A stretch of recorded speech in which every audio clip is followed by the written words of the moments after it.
ఒక్కసారి కొమ్మూరి గోల్డ్ కి కాల్ చేయండి. తాకట్లో ఉన్న మీ బంగారాన్ని విడిపించి మార్కెట్ ప్రైస్ కి వాళ్ళు కొనుక్కుని మిగతా డబ్బులు మీకు ఇచ్చేస్తారు. హలో అండి, అందరికీ నమస్కారం. నేను మీ కట్టా కార్తీక్.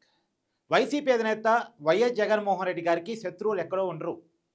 ఆయన చుట్టుపక్కలే ఉంటారు. ఆయన క్వార్టరీలో, ఆయన పార్టీలో, ఆయన ఇంట్లో కూడా ఉంటారు. ఇప్పుడు ఉదాహరణకి చెప్తున్నా, సాక్షి పేపర్ ఎవరిదండి? జగన్మోహన్ రెడ్డి గారిదే కదా. జగన్మోహన్ రెడ్డి గారి సతీమణి వైఎస్ భారతి గారు చైర్మన్గా ఉన్నటువంటి పేపర్ కదా. ఇవాళ సాక్షి పేపర్లో ఒక వార్త చూడండి. బాండ్లు పంచి బాబు బురిడి. నిజానికి ఈ వార్త చూస్తే చంద్రబాబు నాయుడు గారిని ఉద్దేశించి రాసినట్టుగా ఉంది. ఈ వార్త యొక్క ఉద్దేశం కూడా చంద్రబాబు నాయుడు గారు ఎన్నికల కంటే ముందు హామీలు నిలబెట్టుకుంటానని ప్రతి ఇంటికి కూడా హామీలతో కూడిన బాండు పంచి ఎన్నికల్లో ఓట్లు అడిగి ఓట్లు వేయించుకొని హామీలు అమలు చేయడంలో ఫెయిల్ అవుతున్నారు. మొన్న బడ్జెట్లో కూడా ఒక 2 పథకాలకి, ఏది మహిళలకి నెల నెల ఇస్తాననేటువంటి 1500కి సంబంధించి కానీ, తర్వాత నిరుద్యోగ భృతి, ఈ పథకాలకు కేటాయింపులు జరగలేదు, ఈ పథకాలు స్టార్ట్ కాలేదు. దీని మీద జనం మండిపడుతున్నారు, మేధావులు మండిపడుతున్నారు. అసలు మేధావులు అయితే డిమాండ్ చేస్తున్నారు, ఎన్నికల ముందు హామీలు ఇచ్చి హామీలు తప్పేటువంటి పార్టీల మీద, నాయకుల మీద చర్యలు తీసుకునే విధంగా ఒక చట్టం తీసుకురావాలి. ఎన్నికల ముందు రాజకీయ నాయకులు హామీలు ఇస్తూ ఉంటారు, ఎన్నికల తర్వాత హామీలు మర్చిపోతూ ఉంటారు.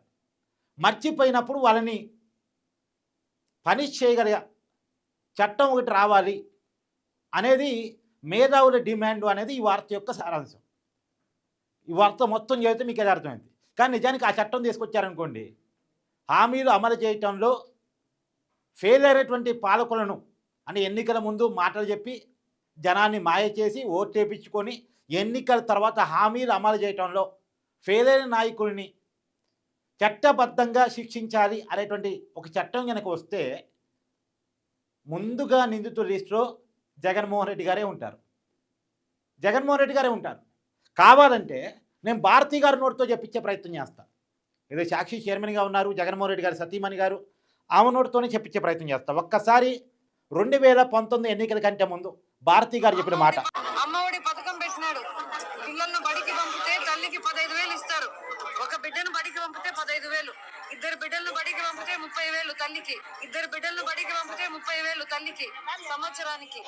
సో విన్నారు కదా, చాలా క్లియర్గా వైఎస్ భారతి గారు ఎన్నికల ప్రచారంలో భాగంగా 2019 ఎన్నికల కంటే ముందు జగన్మోహన్ రెడ్డి గారు పెట్టిన నవరత్నాలు పథకాల్లో భాగంగా అమ్మ ఒడి అనేటువంటి పథకాన్ని పెట్టారు. జగన్మోహన్ రెడ్డి గారికి ఓటేస్తే మీ ఇంట్లో ఎంతమంది పెట్టినుంటే అంతమందికి నెలకి 15,000 రూపాయలు ఇస్తాడు అని చెప్పేసి వైఎస్ భారతి గారు చెప్తున్న మాట నేను వినిపించాను. మరి ఇచ్చాడా? ఎంతమంది ఉంటే అంతమందికి ఇచ్చాడా? ఎంతమంది ఉన్నా ఒక్కరికే ఇచ్చింది. ఇప్పుడు ఎన్నికల ముందు మాట చెప్పి తప్పింది ఎవరు? నేను చెప్పట్ల, భారతి గారి నోటితోనే చెప్పించా. ఈ సాక్షి పేపర్ చైర్మన్ గారి నోటితోనే చెప్పించా. ఎవరు మాట తప్పింది? ఎవరు నిందితులు? ఇప్పుడు ఫస్ట్గా ఆ చట్టం అంటూ వస్తే జైలుకు పోవాల్సిన మొట్టమొదటి వ్యక్తి వైఎస్ జగన్మోహన్ రెడ్డి గారు కదా. జాబ్ క్యాలెండర్ అన్నాడు, నిరుద్యోగ భృతి ఆయన కూడా మాట చెప్పారు. సార్ నవరత్నాలు పెట్టలేదు కానీ. తర్వాత మద్యపాన నిషేధం అన్నాడు. ఏమైనా మాట్లాడి జగన్మోహన్ రెడ్డి గారి? ఇంకా నయం, కూటమి 1 by 1 అమలు చేసుకుంటూ వస్తుంది. రేపు 5 సంవత్సరాల తర్వాత అమలు చేయకపోతే, చంద్రబాబు నాయుడు గారికి ఇచ్చినటువంటి 5 సంవత్సరాల కాలంలో మొత్తం పీరియడ్లు అమలు చేయకపోతే అప్పుడు తప్పు పట్టాలి. ఇప్పటికైంది 2 సంవత్సరాలు మాత్రమే. చంద్రబాబు నాయుడు గారి ప్రభుత్వం కొలువుదీరి 2 years మాత్రమే. ఈ 2 yearsలోనే పెన్షన్లు పెంచారుగా. జగన్మోహన్ రెడ్డి గారు పెన్షన్లు పెంచడానికి 1000 రూపాయలు పెంచడానికి 5 సంవత్సరాల సమయం తీసుకున్నారు. అదేంటంటే మా పరిపాలన 5 సంవత్సరాలు కదా, మేము ఇచ్చిన హామీలు 5 సంవత్సరాలకి కదా అన్నారు.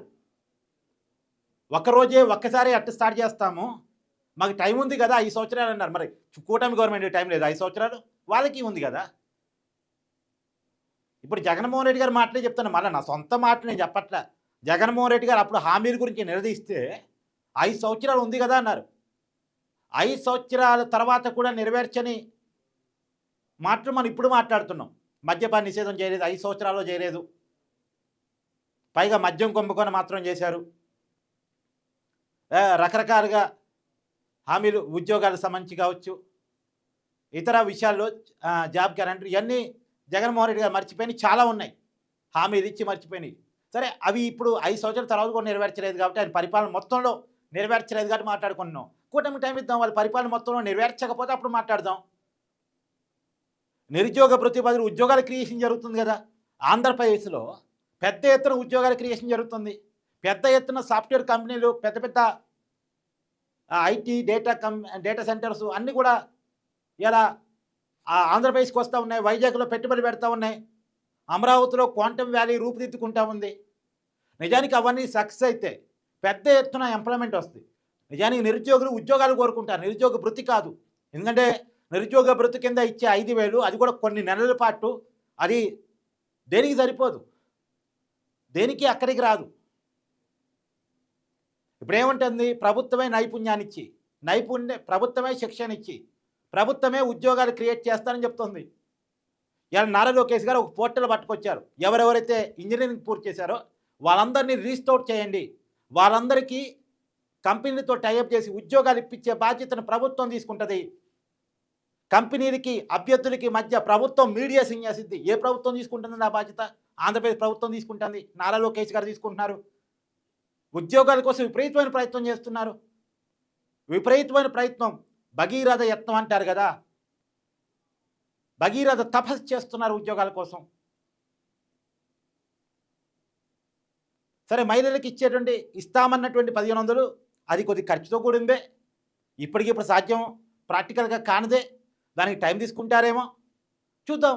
ఒకవేళ టైం తీసుకున్నా సరే అమలు చేయకపోతే, చంద్రబాబు నాయుడు గారికి ఇచ్చిన 5 సంవత్సరాల పరిపాలన కాలం అమలు చేయకపోతే దాన్ని కూడా నిలదీద్దాం. కానీ ముందుకు ముందే డిమాండ్ చేయటం, ముందుకు ముందే చెప్పటం అంటే నిజానికి ప్రస్తుతం ఆంధ్రప్రదేశ్ రియల్ టైమ్ సిచ్యువేషన్ ఏంటంటే, మన బడ్జెట్ చూడండి, లెక్కలు చూడండి. ₹1.30 మనం రకరకాల మార్గాల ద్వారా అప్పులు తీసుకొస్తున్నవే. ₹1.30 రకరకాల మార్గాల్లో అప్పులు తీసుకొస్తున్నవే. మళ్ళీ పైగా ₹1 అసలు ప్లస్ వడ్డీ కట్టాల్సి వస్తుంది. ఒక 30 పైసలు అప్పు తెచ్చుకుంటే మనం రూపాయలు, ఆ 30 పైసలు మళ్ళీ 18 పైసలు మళ్ళీ తిరిగి అప్పిచ్చిన వాళ్ళు కట్టాల్సి వస్తుంది, అసలు రూపంలో వడ్డీ రూపంలో. అప్పు తెచ్చుకున్న మనం అనుభవించగలిగేది 12 పైసలు మాత్రం. ఆ పరిస్థితిలో ఆంధ్రప్రదేశ్ ఉంది. ఆ పరిస్థితి నుంచి సెల్ఫ్ సస్టైన్డ్ ఆదాయం క్రియేట్ చేసుకునేటువంటి రాష్ట్రంగా ఆంధ్రప్రదేశ్ని మార్చేదానికోసం ఒక టార్గెట్ పెట్టుకుని పనిచేస్తున్నారు. నిజానికి ఆదాయం క్రియేట్ అయితే ప్రభుత్వం ఇచ్చే సంక్షేమ పథకాల మీద ప్రజలు ఆధారపడే పరిస్థితే ఉండదు. ఆ ప్రయత్నం చేస్తున్నారు. ఇప్పుడు ఇస్తున్నారుగా, వాళ్ళు ఇవ్వనటువంటి తల్లికి వందనం, అదే అమ్మఒడి, ఇప్పుడు తల్లికి వందనంగా పేరు మార్చి కుటుంబంలో ఎంతమంది ఉంటే అంతమందికి ఇస్తున్నారుగా. ఎవరైనా దక్కకపోతే ప్రభుత్వం అప్రోచ్ కావచ్చు, దక్కకపోతే వాళ్ళ పేర్లు పెట్టి రాయొచ్చు వార్త. ఇదిగోండి ఈ ఇంట్లో 3 ఉన్నారు కానీ 2కి వస్తుంది తల్లికి వందనం అని రాయండి ఆ వార్త. అది రాస్తే ఓకే, అది ప్రజా సమస్య. ఇప్పుడు ఒక విషయాన్ని సాక్షి ప్రస్తావించవచ్చు, ఏంటంటే కొత్త పెన్షన్లు ఇవ్వటం లేదు, ఉన్నటువంటి పెన్షన్లు పెంచారు, కరెక్టే, బాగా పెంచారు. ఎంతమంది ఉంటే అంతమందికి పెన్షన్లు ఇస్తున్నారు. పాత వాళ్ళకి పెంచి ఇస్తున్నారు. జగన్మోహన్ రెడ్డి గారు 3,000 నుంచి 4,000 2,000 నుంచి 3,000 చేయడానికి దాదాపు 250 చెప్పిన 5 సంవత్సరాలు టైం తీసుకున్నాడు ఆయన. తన పరిపాలన మొత్తం ఉపయోగించుకున్నాడు. సంవత్సరానికి 250 పెంచాడు. కానీ వీళ్ళు అధికారంలోకి వచ్చిన డే 1 నుంచి పెన్షన్లు పెంచారు, పంపిణీ చేస్తున్నారు. పైగా ఎన్నికలు జరిగిన కాలానికి కూడా, జగన్మోహన్ రెడ్డి గారి ఆపద్ధర్మ ముఖ్యమంత్రిగా ఉన్న కాలానికి కూడా పెంచిన పెన్షన్లు ఇచ్చారు. అంటే హామీ ఇచ్చిన రోజు నుంచి కూడా సూపర్ 6 అమలు చేయడం స్టార్ట్ చేశారు. హామీ ఇచ్చిన రోజు నుంచి, అధికారంలోకి వచ్చిన రోజు నుంచి కాదు, ప్రమాణ స్వీకారం చేసిన రోజు నుంచి కాదు, బాధ్యతలు తీసుకున్న రోజు నుంచి కాదు, హామీ ఇచ్చిన రోజు నుంచి పథకాల అమలు స్టార్ట్ చేశారు. మేజర్ పింఛన్లే కదా, పెద్ద సంక్షేమ పథకం ఆంధ్రప్రదేశ్లో ఉంది, ఏదైనా ఉంది అంటే అది పింఛన్లు. నెక్స్ట్ మేబీ మహిళలకు ఇచ్చేటువంటి 1,500 కావచ్చేమో. నెక్స్ట్ పెద్ద పథకం అదే. దానికి కొంచెం టైం తీసుకోవచ్చు, అది కూడా పట్టింది కాబట్టి. ఇబ్బంది అయినా వెనకైనా ముందైనా ఒక పింఛన్లు ఆగకుండా 1వ తారీఖు ఇస్తూ మిగతా పనులను వాయిదా వేస్తున్నారు కానీ ప్రజలకు ఇచ్చే సంక్షేమ పథకాలను వాయిదా పెట్టేదిగా. 1 తారీఖు పింఛన్ల పంపిణీ చేస్తున్నారుగా. పేదరిక సేవతో పేరుతో ఏకంగా చంద్రబాబు నాయుడు గారు వెళ్ళి డైరెక్ట్గా డబ్బులు పంపిణీ చేస్తున్నారుగా. జగన్మోహన్ రెడ్డి గారు ఎప్పుడు ఇచ్చారు పెన్షను? ఎన్నో తారీఖు ఇచ్చారు? ఇప్పుడు ఎన్నో తారీఖు వస్తుంది? పైగా మహిళలకి ఫ్రీ గ్యాస్ సిలిండర్ ఇస్తున్నారుగా. అన్న క్యాంటీన్లు ఓపెన్ చేసి పేదవాడికి బోబెడుతున్నారుగా 5 రూపాయలకే. దాన్ని జగన్మోహన్ రెడ్డి గారు మూసేశారు, కూల్చేశారు. కానీ ఇప్పుడు పేదవాడికి బో దొరుకుతుందిగా 5 రూపాయలకే. పైగా ఉద్యోగాల క్రియేషన్ జరుగుతుందిగా. పెద్ద పెద్ద కంపెనీలు వస్తున్నాయిగా. ఈ దేశంలో వచ్చే పెట్టుబడులు 25% పెట్టుబడులు ఆంధ్రప్రదేశ్కి అని నేషనల్ గణాంకాలు చెప్తున్నాయి. మళ్ళీ ఈ స్టేట్ గవర్నమెంట్ డంకా బాజని చెప్పడం, మన తెలుగు మీడియా డంకా బాజని చెప్పడం కాదు, నేషనల్ మీడియా చెప్తుంది. నేషనల్ రిపోర్ట్ చెప్తున్నాయి. నేషనల్ మీడియా కూడా కాదు, సారీ, నేషనల్ మీడియా కాదు, నేషనల్ రిపోర్ట్ కూడా చెప్తున్నాయి. ఎందుకు ఈ ఏడుపు? ఎందుకు పనికిరాని ఏడుపు?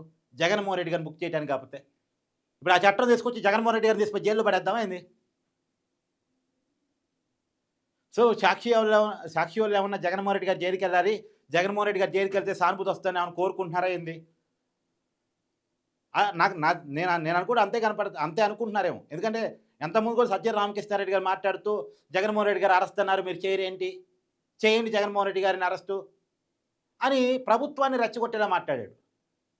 అంటే వాళ్ళు ఏదో కోరుకుంటున్నట్టున్నారు, జగన్మోహన్ రెడ్డి అరెస్ట్ కావాలి కావాలి కావాలి అని కోరుకుంటున్నట్టున్నారు.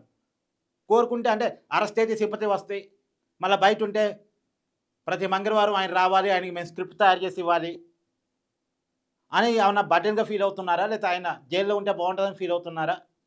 మొత్తానికి జగన్మోహన్ రెడ్డి గారిని గట్టిగా ఇరికించడానికి సాక్షి పేపర్ రెడీ అయినట్టు నాకు కనబడుతోంది. సో మీ అభిప్రాయాన్ని కూడా కామెంట్ రూపంలో తెలియజేయండి. Thank you.